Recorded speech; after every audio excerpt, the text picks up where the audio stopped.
नमस्कार दोस्तों, स्वागत है आपका आज के मुख्य समाचारों की वीडियो में। जी हां दोस्तों, यहां पर आपको देखने को मिलेगी सुबह से लेकर शाम तक की सारी के सारी बड़ी खबरें, मुख्य समाचार, ब्रेकिंग न्यूज़ अपडेट के रूप में। तो दोस्तों आपसे रिक्वेस्ट है इस वीडियो को ज़्यादा से ज़्यादा लाइक और शेयर करें। तो दोस्तों जानते हैं आज की पहली बड़ी खबर। असम में कांग्रेस का घोषणा पत्र जारी, घरेलू महिलाओं को 2000 रुपए और मुफ्त बिजली का किया वादा। जी हां दोस्तों, कांग्रेस नेता राहुल गांधी ने असम विधानसभा चुनाव के लिए शनिवार को अपनी पार्टी का घोषणा पत्र जारी करते हुए 5 गारंटी दी है। इनमें प्रत्येक गृहिणी को हर महीने 2000 रुपए देने और संशोधित नागरिकता कानून अधिनियम को निष्प्रभावी करने के लिए कानून लाना शामिल है। पार्टी का घोषणा पत्र जारी करते हुए राहुल गांधी ने कहा कि उनकी पार्टी असम के विचार की हिफाजत करेगी, जिस पर भाजपा और आरएसएस हमले कर रही है। उन्होंने कहा कि हालांकि इस दस्तावेज में कांग्रेस का निशान है, लेकिन असल में यह लोगों का घोषणा पत्र है। इसमें असम के लोगों की आकांक्षाएं शामिल है। कांग्रेस ने अपने घोषणा पत्र में 5 लाख सरकारी नौकरियां देने और सभी को हर महीने 200 यूनिट मुफ्त बिजली देने का भी वादा किया है। इसके अलावा चाय बागान श्रमिकों की न्यूनतम मजदूरी बढ़ाकर 365 रुपए करने का भी वादा किया है। इसके बाद दोस्तों जान लेते हैं अगली बड़ी खबर। प्रधानमंत्री नरेंद्र मोदी पर ममता बनर्जी का पलटवार, सामंती जमींदार से की भाजपा सरकार की तुलना। जी हां दोस्तों, पश्चिम बंगाल की मुख्यमंत्री ममता बनर्जी ने शनिवार को भाजपा की आलोचना करते हुए पार्टी को दुनिया में सबसे बड़ी लुटेरी पार्टी बताया है। ममता बनर्जी ने कहा कि उसे राज्य में कभी भी सत्ता में नहीं आने देना चाहिए। पूर्वी मिदनापुर जिले के हल्दिया में एक चुनावी रैली को संबोधित करते हुए ममता बनर्जी ने भगवा पार्टी पर दंगों की साजिश रचने, लोगों की हत्या करने और दलित लड़कियों को प्रताड़ित करने का भी आरोप लगाया है। उन्होंने कहा कि भाजपा दुनिया में सबसे बड़ी तोलाबाज पार्टी है। अगर पश्चिम बंगाल के लोग शांति चाहते हैं और दंगों से मुक्त राज्य चाहते हैं तो तृणमूल कांग्रेस ही एकमात्र विकल्प है। आपको बता दें दोस्तों, पश्चिम बंगाल में 8 चरणों में 27 मार्च से चुनाव शुरू होंगे। इसके बाद दोस्तों जान लेते हैं अगली बड़ी खबर। होली पर गांव नहीं जाएंगे किसान, धरना स्थलों पर जलाएंगे नए कृषि कानूनों की प्रतियां। जी हां दोस्तों, नए कृषि कानूनों के खिलाफ दिल्ली की सीमाओं पर पिछले 110 दिनों से किसानों का प्रदर्शन जारी है। दिल्ली की अलग अलग सरहदों पर बैठे प्रदर्शनकारी किसानों ने ऐलान किया है कि वह होली पर घर नहीं जाएंगे और यहीं पर त्योहार मनाएंगे। भारतीय किसान यूनियन के उत्तर प्रदेश अध्यक्ष राजवीर सिंह यादव ने कहा कि आंदोलन अभी जारी है, ऐसे में किसान गांव नहीं जाएंगे, यहीं बॉर्डर पर रहकर सादगी से होली मनाएंगे। उन्होंने कहा कि होलिका दहन वाले दिन 28 मार्च को नए कृषि कानूनों की प्रतियां जलाई जाएगी। इसके लिए आधा दर्जन जगहों को चिन्हित कर लिया गया है। सरकार के खिलाफ नाराजगी जताते हुए राजवीर सिंह यादव ने कहा कि उसे किसानों के दुख दर्द की कोई परवाह नहीं है। किसानों के धरने को नजरअंदाज करते हुए वह लगातार कठोर बनी हुई है। उन्होंने कहा कि किसानों के धरना स्थलों पर होने वाली होली पूरी तरह शांतिपूर्ण होगी और इसमें किसी तरह की बयानबाजी नहीं होगी। भारतीय किसान यूनियन के राष्ट्रीय मीडिया प्रभारी धर्मेंद्र मलिक ने कहा कि होली एक बड़ा त्योहार है, ऐसे में किसान त्योहार तो जरूर मनाएंगे, लेकिन वे इसके लिए घरों पर नहीं जाएंगे। उन्होंने कहा कि जब तक सरकार तीनों कृषि कानूनों को वापस नहीं ले लेती है, तब तक यह आंदोलन जारी रहेगा।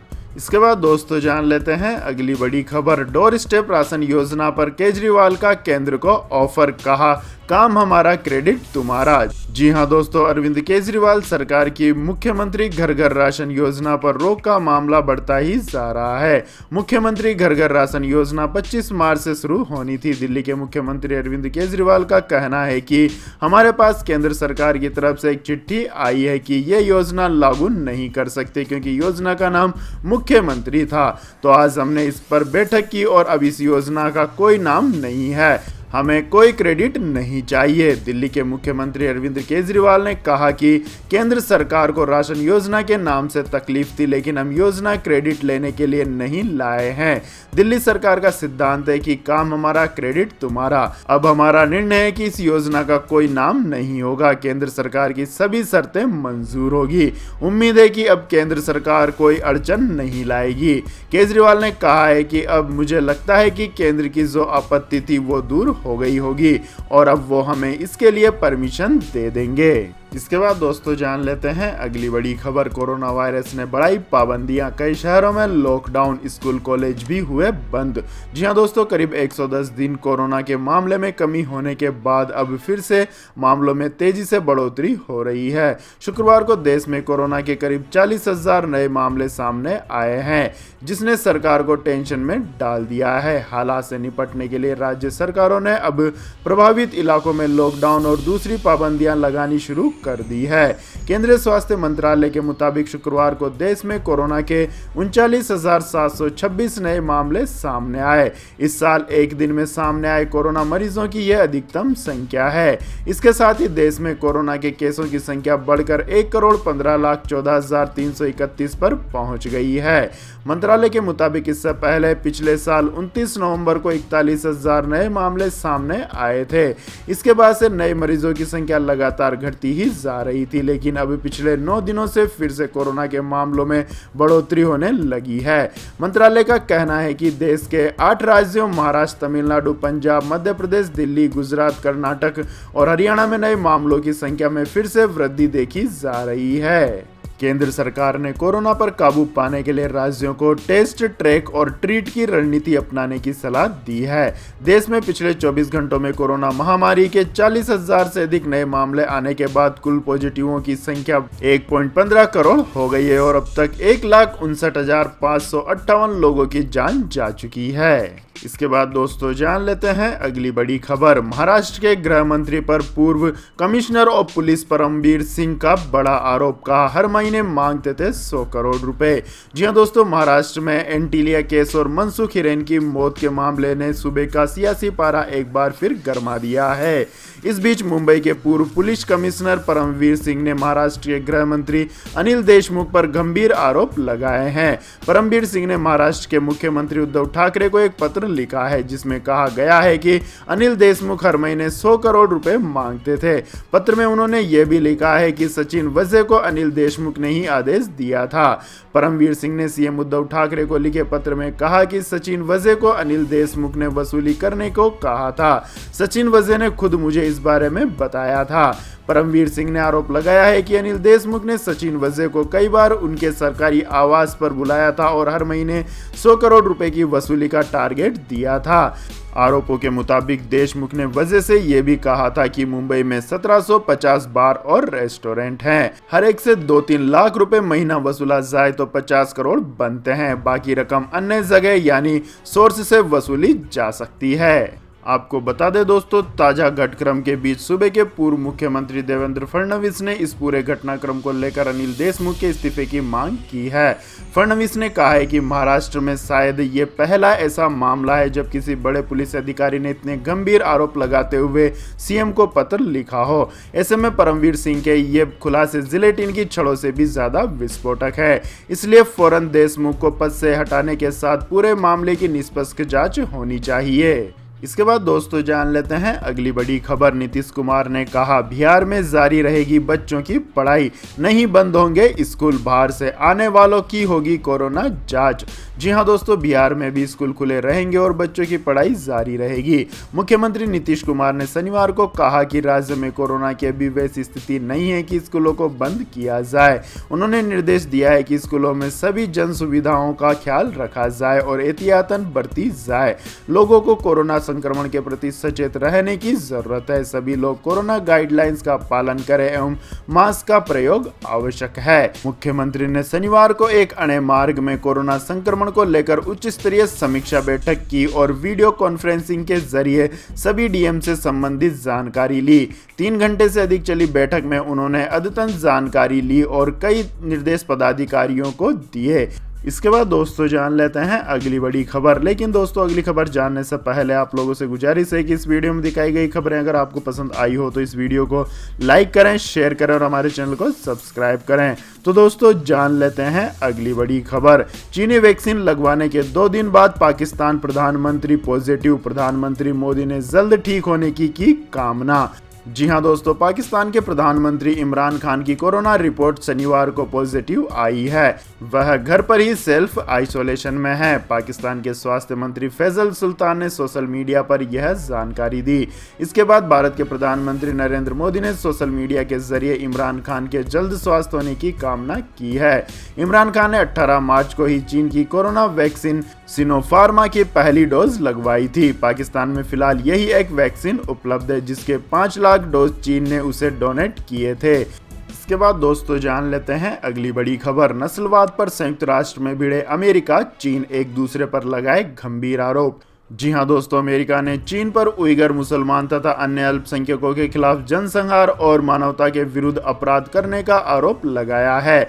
तो वहीं चीन ने अमेरिका पर भेदभाव, नफरत और अफ्रीकी एवं एशियाई मूल के लोगों की बर्बर हत्या का आरोप लगाया है। दोनों देशों के बीच संयुक्त राष्ट्र महासभा में अंतर्राष्ट्रीय नस्लीय भेदभाव उन्मूलन दिवस समारोह में यह टकराव देखने को मिला।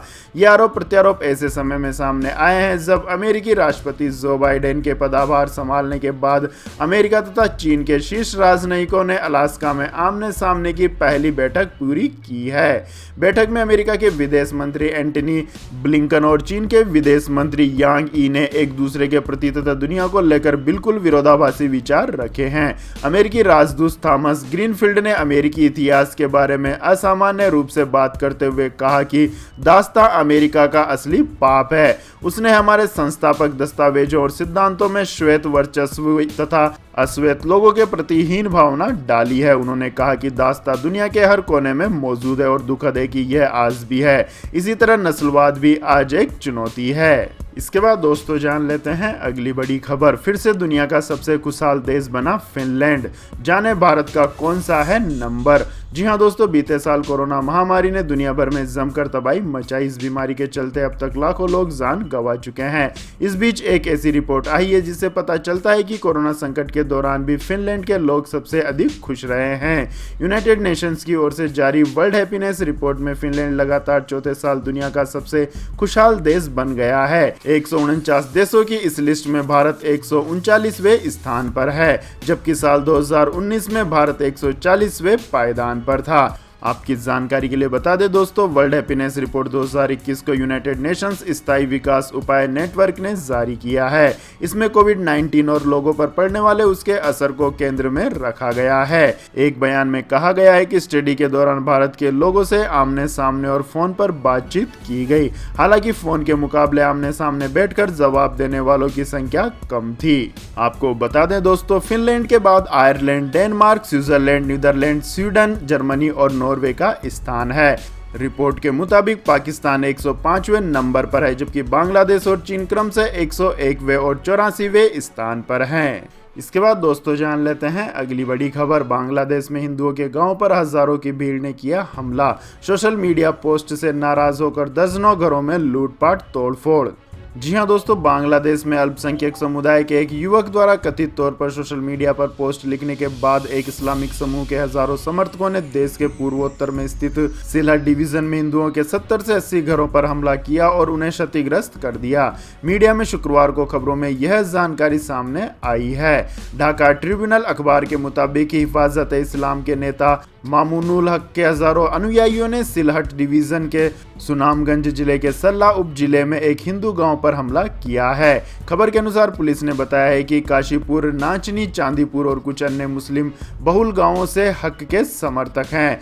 नवा गांव में एकत्रित हुए और उन्होंने स्थानीय हिंदुओं के घरों पर डंडों और देसी हथियारों से हमला किया और 70 से 80 घरों पर तोड़फोड़ की, जिसके बाद कई हिंदू अपनी जान बचाने के लिए घर से भागने को मजबूर हुए। इसके बाद दोस्तों जान लेते हैं आज के मौसम अपडेट्स। तो दोस्तों आने वाले 24 घंटों के दौरान मध्य भारत पर जारी बारिश की गतिविधियां अब कुछ कम हो जाएंगी। हालांकि मध्य प्रदेश, विदर्भ और मराठवाड़ा के कुछ हिस्सों में हल्की से मध्यम बारिश जारी रह सकती है। मध्य भारत में 22 और 23 मार्च से बारिश की गतिविधियां फिर से बढ़ेंगी। जम्मू कश्मीर, गिलगित बल्टिस्तान और मुजफ्फराबाद में गरज के साथ बारिश हो सकती है। वहीं धीरे धीरे पश्चिमी हिमालयी राज्यों में अधिकांश हिस्सों में बारिश बढ़ जाएगी। पंजाब, हरियाणा, दिल्ली, पश्चिमी उत्तर प्रदेश समेत उत्तर पश्चिम भारत में 21 मार्च से बारिश शुरू होने की संभावना है। 22 मार्च तक पंजाब में बारिश काफी बढ़ जाएगी। 22 मार्च को हरियाणा, पश्चिमी उत्तर प्रदेश, उत्तरी राजस्थान के साथ साथ दिल्ली और एनसीआर के कई हिस्सों में हल्की से मध्यम बारिश और गरज के साथ हल्की बौछारें गिरने की संभावना है। इस अवधि के दौरान उत्तर पश्चिमी भारत में अधिकतम तापमान में 2 से 3 डिग्री तक की गिरावट देखने को मिलेगी। अरुणाचल प्रदेश में भी कुछ स्थानों पर हल्की से मध्यम बारिश की गतिविधियां देखने को मिल सकती है। इसके बाद दोस्तों जान लेते हैं अगली बड़ी खबर। 4 दिन में 900 रुपए महंगा हुआ सोना साल के अंत तक 52,000 पर पहुंच सकता है। जी हां दोस्तों, सोने और चांदी एक बार फिर 45,000 प्रति 10 ग्राम के पार निकल गए। 24 कैरेट सोना 45,253 रुपए प्रति 10 ग्राम पर पहुंच गया। वहीं चांदी की बात करें तो चांदी 67,590 रुपए प्रति किलोग्राम पर पहुंच गई है। एक्सपर्ट्स का मानना है कि कोरोना की दूसरी लहर और शादियों का सीजन शुरू होने के कारण सोने की मांग बढ़ने लगी है, जिसके चलते सोना इस साल एक बार फिर 52,000 रुपए तक पहुंच सकता है। इसके बाद दोस्तों जान लेते हैं अगली बड़ी खबर। सऊदी अरेबिया के पुरुष पाकिस्तान सहित 4 देशों की लड़कियों से नहीं कर पाएंगे शादी, सरकार ने बनाए नए नियम। जी हां दोस्तों, सऊदी अरब और पाकिस्तान के रिश्तों में कड़वाहट का एक और सबूत सामने आया है। सऊदी अरब ने कुछ नए नियम बनाए हैं जिनके तहत देश के पुरुषों के पाकिस्तान, बांग्लादेश, चाड और म्यांमार की महिलाओं से शादी करने पर रोक लगाई गई है। पाकिस्तानी अखबार डॉन ने सऊदी मीडिया की एक रिपोर्ट के हवाले से यह खबर दी है। अनौपचारिक आंकड़ों के अनुसार वर्तमान में सऊदी अरब में इन 4 देशों की लगभग 5 लाख महिलाएं रहती हैं। रिपोर्ट के मुताबिक मक्का के पुलिस महानिदेशक मेजर जनरल असफ अल कुरैशी ने स्पष्ट किया है कि विदेशी महिलाओं से शादी करने की इच्छा रखने वाले सऊदी पुरुषों को अब सख्त नियमों का सामना करना पड़ेगा। इस कदम का उद्देश्य सऊदी अरब के पुरुषों को विदेशियों से शादी करने से रोकना है। यदि कोई पुरुष ऐसा करना चाहता है तो उसे विशेष अनुमति लेने सहित कई औपचारिकताएं पूरी करनी होगी। इसके बाद दोस्तों जान लेते हैं अगली बड़ी खबर। ट्रेन में महिलाएं पैसेंजर्स की सेफ्टी को सिक्योर करेगा इंडियन रेलवे, जारी हुई नई गाइडलाइंस।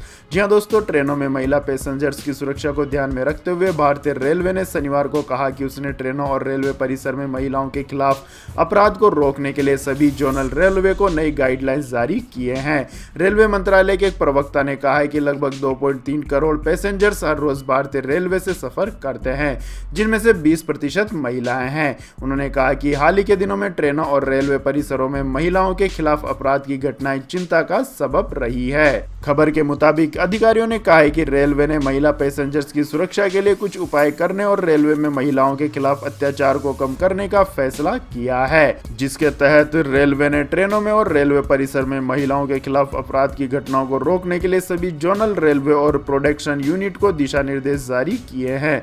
उन्होंने कहा है कि रेलवे की कार्य योजना में कम अवधि से लेकर लंबी अवधि तक के उपाय भी शामिल हैं। बिना किसी देरी के प्राथमिकता पर मौजूदा संसाधनों से कम अवधि वाली योजनाओं को तुरंत लागू किया जाना चाहिए। इसमें संदिग्धों पर नजर रखना, ड्यूटी अधिकारियों और कर्मचारियों को गश्ती लगाने के दौरान घटना की आकांक्षा वाले स्थानों पर नियमित दौरा शामिल हो सकता है। तो यह थी दोस्तों आज की सभी महत्वपूर्ण बड़ी खबरें। और दोस्तों बारी आती है आज के माइंड क्विज क्वेश्चन की, जिसका जवाब देकर आप बन सकते हैं एक शानदार उपहार के विजेता। तो दोस्तों आज का सवाल है, किस भारतीय वैज्ञानिक को मिसाइल मैन के नाम से जाना जाता है? जी हाँ दोस्तों, अगर आपको इस सवाल का जवाब आता है तो तुरंत कमेंट सेक्शन में लिख दीजिए। इस वीडियो को लाइक कीजिए, शेयर कीजिए और हमारे चैनल को सब्सक्राइब करके बेल आइकन का बटन भी दबा लें। धन्यवाद। जय हिंद, जय भारत, वंदे मातरम।